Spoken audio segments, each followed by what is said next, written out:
یه خبر بزرگ بهتون بدم عزیزان. تمام دوربین ها در این جاها کار میکنه، دوربین های خودتون، تلفناتون.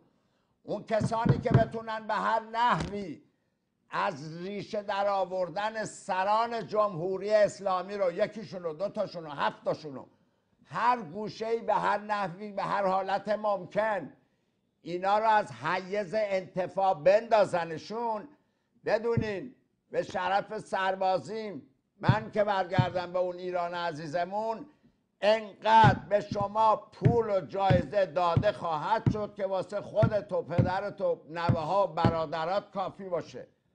همچین چیزی رو هیچ جا نشنیدیم. اختیارات که اومد دست ما، اول ما دنبال اونایی میگردیم که در براندازی به هر نحوه ممکن از حیز انتفاع انداختن، چه نفس بکشه چه نفس نکشه.